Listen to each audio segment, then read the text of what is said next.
My name is John Larry, and I'm really appreciative that you've all braved the heat tonight. And I'd like to thank Microsoft for hosting us and also providing the beer and the sodas in back. So be sure to grab one and keep cool. We can thank Microsoft. So tonight we've got 3 great demos followed by a panel on selling to the enterprise and working with sourcing teams. For newcomers in the audience, the New York Enterprise Tech Meetup's goal is to really help grow out New York's enterprise technology ecosystem. We do that by bringing together its various constituents. So in the room, we actually have people from large corporate organizations from the IT and the business side. We have startups, we have investors of all stages from angel, VC, PE, and banking, and we have a lot of students. Before we begin, several thank yous are in order. First, I'd like to thank my co-organizers Ruby Gotti and David Raviv.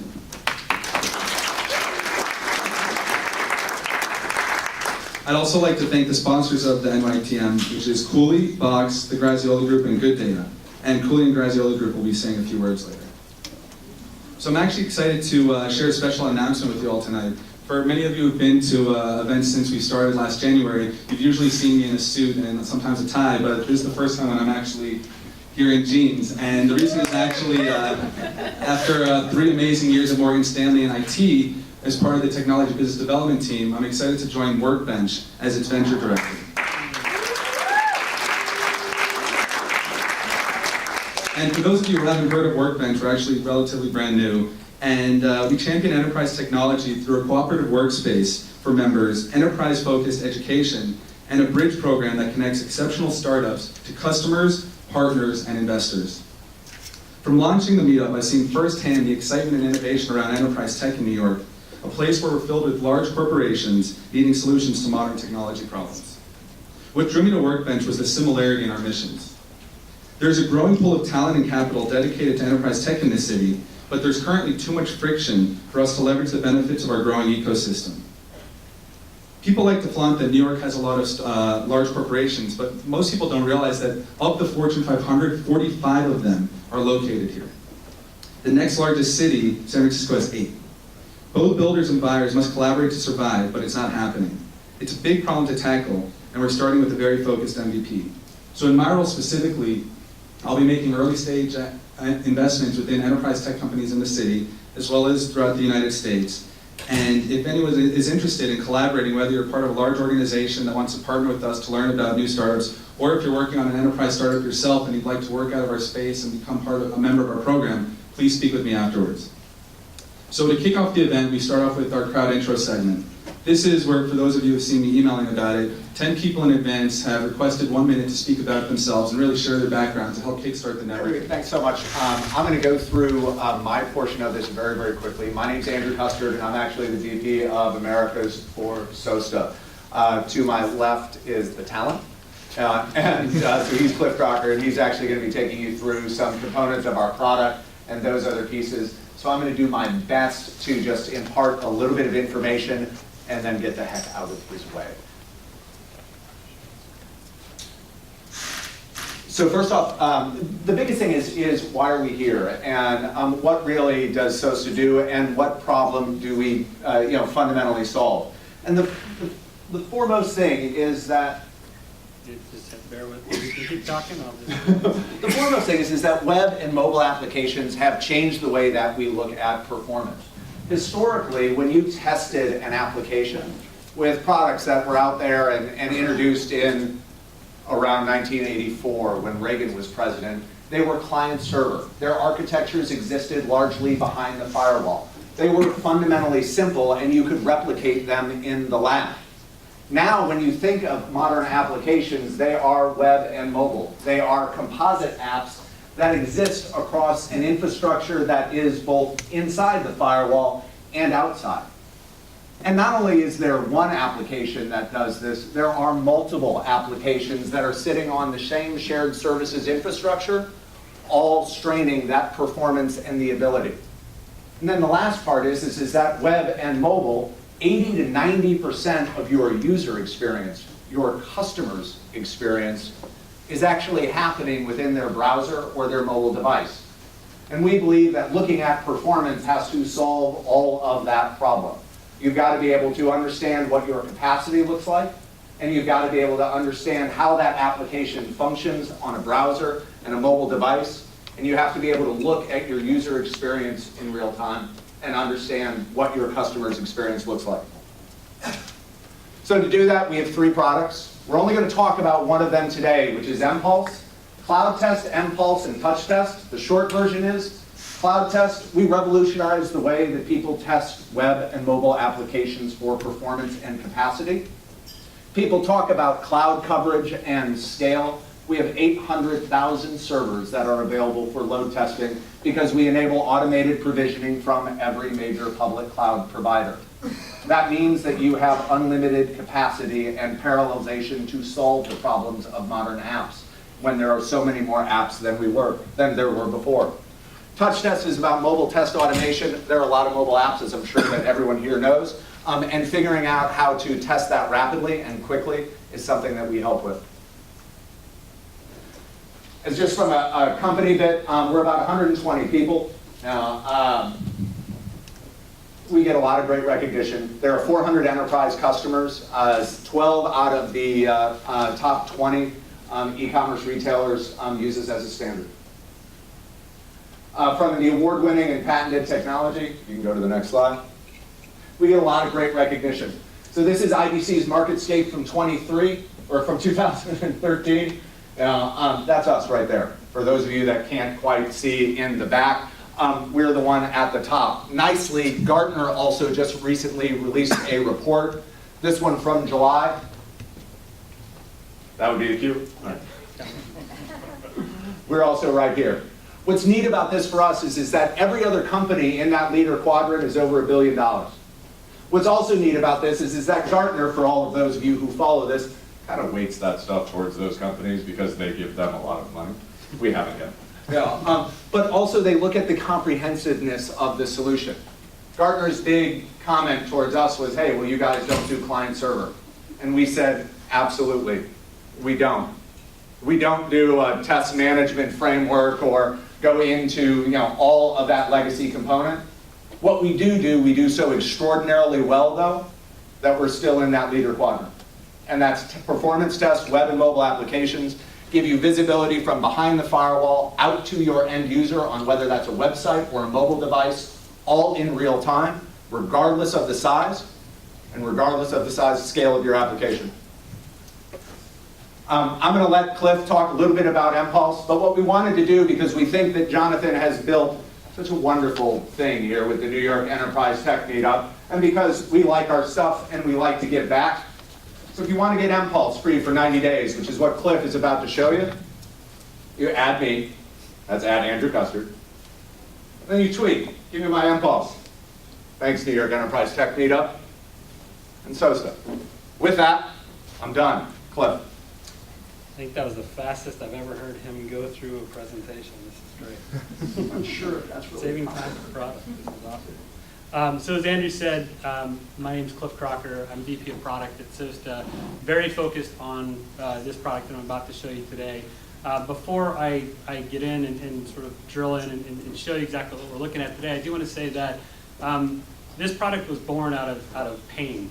It wasn't just my personal pain, but really I think in the enterprise, there's a very big lack in terms of visibility into what's going on with the end users in real time, specific to performance. I came to SOASTA, actually I was a customer, came over to SOASTA from the world's largest retailer where I was focused on this problem.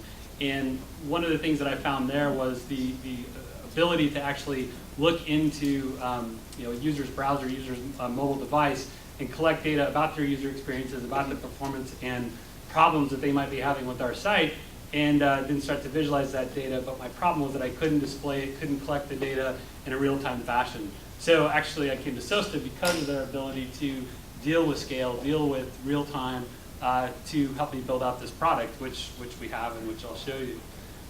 So what we're looking at is a real-time view. Again, every user experience that gets captured from a mobile device, whether that's a page load or an interaction where they're adding an item to cart, we're actually beaconing this data back, capturing, analyzing, aggregating that data within 2 to 8 seconds of real time, depending on internet latency. So truly is real time, truly is high scale. The specific site that I'm looking at, get the somewhat decent amount of traffic, but we scale to obviously the largest sites in the world, and are able to handle and still process and show you that data. So the first thing you'll notice is that everything is being updated, as we talk, in real time here, and being highlighted as so. The really idea behind this is that this data is great, but it's only great if it's actionable and if it's actually happening as we're experiencing the site. So first thing right here is a page load time. So I'm not sure about the who grok's performance and who doesn't in this meetup. I'm used to speaking at tech meetups like the WebPerf meetup and things of that nature. So bear with me if I'm speaking over your head, and feel free to shout out if you've got a question. But what we're looking at is really the median load time for a web application. In this case, it's 2.2 seconds. And to some of you that might seem fast, to some of you that might seem slow. But really what we've been missing for a long time is really context. We're again summarizing this data, showing you the median, showing you the margin of error. How much can you trust this number? In terms of how many data points did we collect, and how did you actually go about deriving this number? We're showing you those upper percentile metrics like the 95th, 98th percentile, or slowest 5%, slowest 2% of your user experiences. And then we start to break that down and look at things like how much time is being spent on the network with DNS, TCP, SSL, how much time is being spent on the back end or server side versus front end, to Andrew's comment earlier, where we're finding that 90% of the time is spent in web applications on that front end. And then, of course, we're getting other great demographics in terms of browser utilization, where in the world this person might be in terms of geography. But then we take a shift, and this is where we're quite different and we're quite specialized. This really doesn't mean anything until we start to tie it back to user engagement and really tie it back to the impact this is having on your customers. So we take the approach of actually looking at marrying those business analytics or core KPIs with the performance data, so you can start to understand and have context for my site's slow and my users are bouncing, my users are leaving the site after just viewing a single page, or extending that beyond to look at conversion metrics, or look at revenue or items in cart, or whatever that core KPI is that you're looking at. And as you start to see down here at the bottom, we actually do a correlation where we're showing you that as your site gets slower, this is what's happening, in this case to the bounce rate. So we've got a very fast performance site that we're doing this for right now. It's actually a guy who's part of the web performance community who runs a site called Web Page Test. So it's a little bit hard to pick on a site that's so fast. However, he still has this problem where as the site gets slower, this correlation is showing that users start to bounce, users start to leave. The same that we've seen an inverse correlation with conversion. In the studies that I did at my previous employer, where we mapped this back to add to cart conversions, and saw a very strong correlation, negative correlation between as that site gets slower, more and more users are leaving and going somewhere else, going to Amazon or something like that to shop for a product that you might sell. So this is really the key, and really where these two things start to tie together, and where we can start to tell a story about that whole user experience. So I want to take this a step further and drill in, and this is where we can start to do more statistical analysis of the data. To me, when I was dealing with real user measurement, the problem was always so much data. I mean, when you've got millions of beacons that are flowing into your site, during a given day, the tendency tends to be where people will sample this data, take 1% of the data and base business decisions on that. We actually go the other route and say we want 100% data collection. We want to look at all your user experiences, so we can start to derive important performance statistics like this. So this is a histogram showing you the true shape of performance across all these pages of the end user. This is great for looking at by modality, where you might see in the long tail there starts to be a problem, and that histogram starts to creep up and to the right, where maybe there's a problem with a specific data center or a specific product in your page category. But this really gives you the overall look of the true shape of performance across all your users, across all your pages on all your sites. Again, breaking this down by a median or 50th percentile, and then going out and looking at the 95th, 98th percentiles, and starting to do more examination of your outliers in that long tail. So that's a kind of quick overview. Obviously, there's a lot to go into here, and I want to stay a little bit up here as opposed to being down in the weeds. But obviously, we can break this down by more than just page load time. It's very important to look at things from a network perspective, things from a backend perspective, but also just from the user perspective. What's that user time on your page? If it's showing an ad on your page, if it's showing a social media widget or whatever it might be, you can isolate that because that's a key component of your site that you want to actually measure and see when that actually was, what that perceived response time was from the end user. And you can help me on time here, but lastly, I guess the last couple of things that I wanted to drill in on is, now that we've got that data and we've kind of isolated it, we want to break it down even further. And we want to look and see, okay, so we've got our statistical summary we saw earlier, we've got our histogram, but let's look at what that looks like over time. In this case, what the site owner has done is he's actually created a custom metric for above the fold time. So that content that's in view in that user's web port or viewport of the page, and he wants to tune for that and measure for that. So we've actually been able to measure that independently of all the other metrics that we're collecting to see just what that user experience looks like over time. And when those things start to go south, be able to drill in and actually tell you specifically which component of the page is slow, where do I need to focus my attention. So this is one way to operationally look at this data. The other key thing about SOASTA and really about the platform is the ability to create these custom dashboards. So this is one where basically I had an ops guy telling me, I just want to see my metrics. That's all that I want to see. So I've been able to create this view for him versus a business owner who might want to see some of those views that we looked at earlier. So key here is that we've already got pre-configured dashboards to give you quite a bit of intelligence right out of the box. However, you can go deeper, you can go more customized. If you're someone who's on the business side or product side, you might have a different view of the data than someone else might. So obviously that the ability to customize is really key. 2 small questions for you. Please. One, how difficult is it to create those dashboards? Extremely simple. So obviously, that's a very canned question here. When we want to do that, it's really literally drag and drop. So in this case, let's throw one of these widgets out here on the page. This wasn't planned. This wasn't part of the demo. Oh, I'm trying to modify a read-only system dashboard. And then the second question I would ask for you is just, can anyone look at this, or is this just one screen at one time, or can everyone in the organization take a look?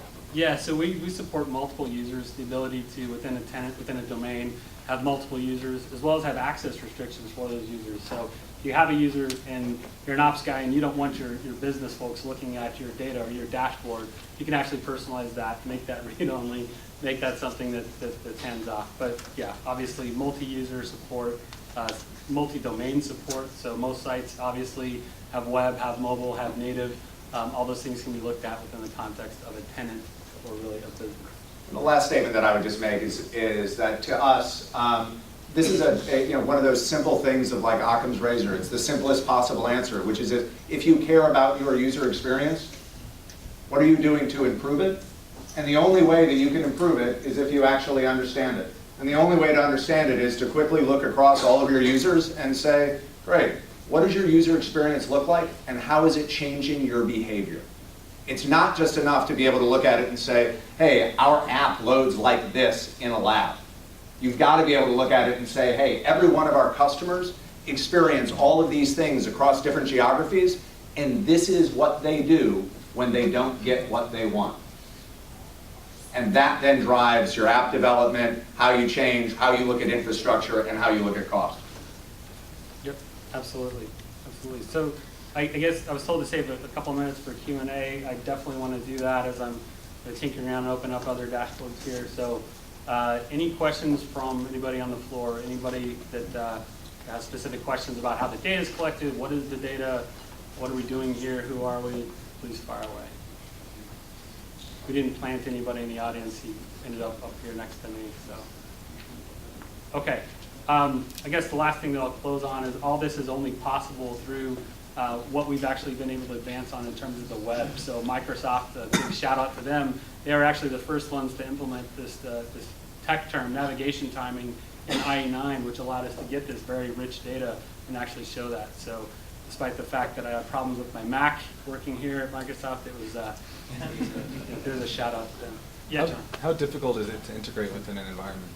Very easy, and actually I was trying to show you that, but I realized I have one of those read-only accounts. I locked myself out of my own system here. Basically what we're talking about is JavaScript injection. So you've got a tag, it's injected on your site. It's a very performant tag in terms of not interfering with the user experience. And we do integrate with tag management solutions. So those of you in the enterprise are probably familiar with the Teliums and the Bright Tags and the Incitons and those types of services that manage your tags. We've actually got partnerships with those vendors in that space, so you can actually literally point and click to get this integrated. So yeah, if any of you want to take Andrew up on his offer, which is we'll talk about later, which is a great offer to just get started and get going. Certainly very easy to do. This isn't a complex code change. This is not something where you've got a system behind your firewall capturing this data. This is all being done at the end user within the client. Great. Thanks very much. Awesome. Thanks very much. Thanks, Greg.